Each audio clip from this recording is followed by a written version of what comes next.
Good Tuesday morning, and thanks for waking up with us. I'm Deja Brown. We'll get to weather and traffic in just a second, but right now, thousands are without power. Still seeing some down power lines behind me. I'm going to step out of the way so you can see the mattress turned over, wood panels with nails sticking out. I know you actually went up in a helicopter recently to assess some of the damage. How far does this damage span? A broken sewer pipe on 1 Gentilly Street is causing major problems. We see some flashing lights, but far in the corner, there is a white vehicle that's mangled. 64 minutes, an hour and 4 minutes because of that. Do you hear Daryl in the background? Golly. If you're looking to catch floats, costumes, and all sorts of Mardi Gras excitement, Uptown is the place to be. My grandmother always tells me if you want to make God laugh, tell him your plans. But tell me, what's next? Deputies are searching for 2 suspects after getting calls about a group pulling on door handles. They say the threat to the campus is over, but the investigation is just getting started. Now to a big decision that can impact your wallets in Orleans Parish. Property owners should prepare to see an increase on your tax bill. Parents, listen up if you're thinking about making a trip to the aquarium today. I've got you covered from parking to transit,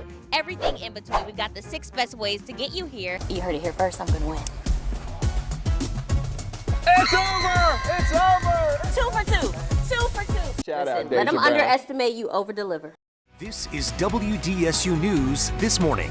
Good morning, and thanks for joining us. I'm Deja Brown. We'll get to weather and traffic in just a minute, but right now in Washington Parish, a man is behind bars after an extensive search involving multiple law enforcement agencies. The Washington Parish Sheriff's Office says the man escaped from Riverside Medical Center in Franklinton. It all started when Brent Crane was arrested for an outstanding warrant for domestic violence. He was taken into custody when deputies say he told them he needed medical care. So they took him to see a doctor. Now, they say when they got to the hospital, deputies say he ran away.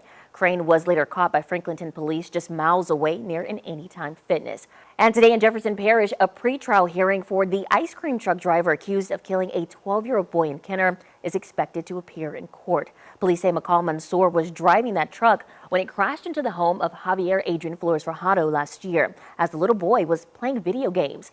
Javier later died from his injuries.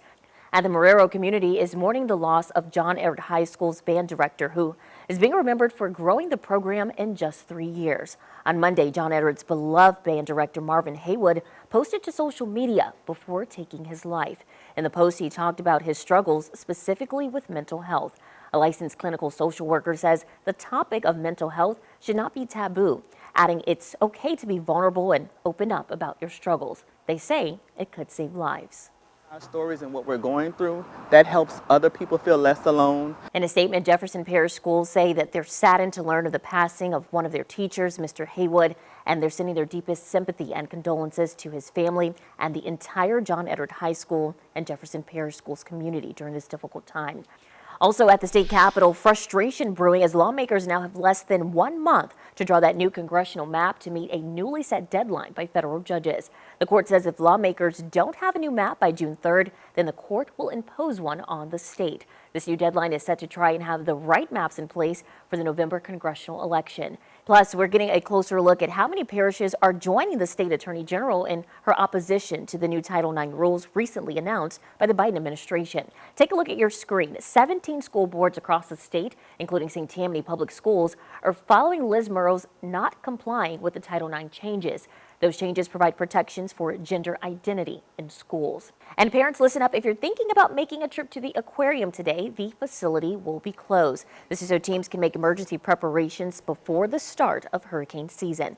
Preparations include shutting down multiple systems, testing backup electric generators, and monitoring water, air, and life support systems. The aquarium and insectarium will reopen tomorrow. In dire need of diverse STEM donors, one Marrero family's mission to encourage more minorities to become donors. So many familiar faces in town this weekend for the Essence Festival of Culture, and I have with me the Tamron Hall. Welcome back to New Orleans. I spoke with the CEO of Essence, Caroline Waga, recently. She speaks so highly of you. She told me there would be no Essence Festival of Culture without the city of New Orleans. What do you have to say about your connection to New Orleans? You told me it's a natural love that you have. This year's theme, it's the Black Joy for me. You've had an extensive career. Right now, what brings you joy? I want to ask you this. We talked about Essence being so authentic to the culture. People keep coming back to see you, to see so many women. What do you say to young women out there who hope to emulate what you're doing in your career? My grandmother always tells me, if you want to make God laugh, tell him your plans. But tell me, what's next? We know the new season, of course, coming out. What's next for you? And you know, the city of New Orleans always welcoming you back. So if you can't see her in person, we've got you covered right here on WDSU. You can catch her weekday mornings at 11 a.m. Thank you so much. If busted sidewalks, walking back and forth, and making it very difficult to get to your neighborhood wasn't enough, Tuesday's water mainline break along Octavia and Clara caused some major issues for residents. Here's what they had to say. Jackie Rulofs is counting down until she welcomes a bundle of joy. I'm 9 months pregnant right now. But this isn't the water break she was expecting, just a day away from delivery. Tuesday, in front of her home in Octavia, a water line break spewed powerful showers from Clara down past Willow Street in her uptown neighborhood. Like, if I went into labor right now, this could potentially be a big problem for us being able to get to where we need to be. 7 blocks of ongoing construction and busted up sidewalks makes for a tricky trek. So we had to do our interview over the phone across the street. All the way over here, so yeah, we weren't even able to get across the street just because of the hazardous conditions. Neighbor Laurie Molnar captured video moments after the water line break. And in about 4 minutes, it literally blew up out of the ground like a tidal wave coming out of the street. She says it was triggering. So we lived through Katrina in this house and afterwards, and just seeing the water flushing over and taking over my front yard and all of that, it was, it freaked me out a little bit. In April of 2021, Mona received a letter saying construction would begin May 3rd, but she says work didn't start until October 2021. Her block was supposed to be complete by February 17th, 2022, which turned into July 22nd. And now we're being told like sometime before Christmas. Especially as someone who's disabled and has a service dog, so I walk every day and need to walk so that my service dog gets enough exercise. I would appreciate having a heads up when they're tearing up so many streets. I want them to do the job right the first time. I want them to communicate with each other and stop this insanity. And I would like my front yard re-landscaped.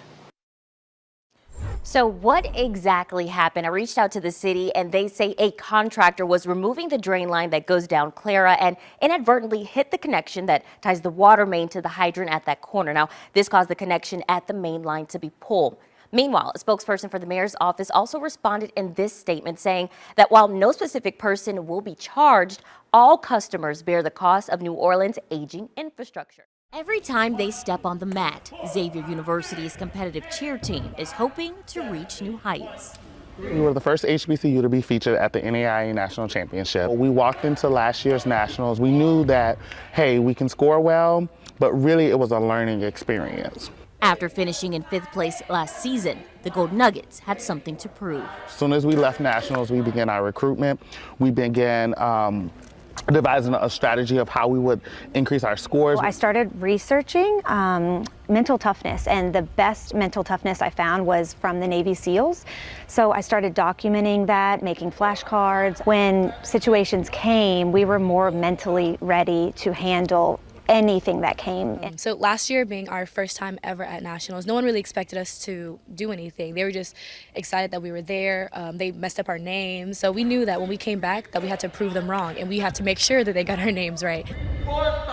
I can't even explain the energy that was going through my body at the time. It just felt like we knew we were going to do it. It was magical, to be honest. Once they announced Xavier University, it was just kind of wow. The team scored 93.70, the highest scoring routine in the competition's history, securing the school's first national championship in any sport. For us to have a championship of this magnitude at an HBCU, to be the first and to be the first in this sport, is pretty special for us. We're always overlooked. People are always expecting us to do less than. And when I think about this particular space, Xavier, what we've created here is an opportunity. These are the next Black doctors. These are the next Black lawyers, right? These are the next Black teachers, pastors, judges, right? This is who they are, because I have to breathe life into them, because so many places that they occupy will not breathe that life. Honestly, I just can't stop thinking about how I would have loved to see a Black team win Nationals as a young girl. I think they left it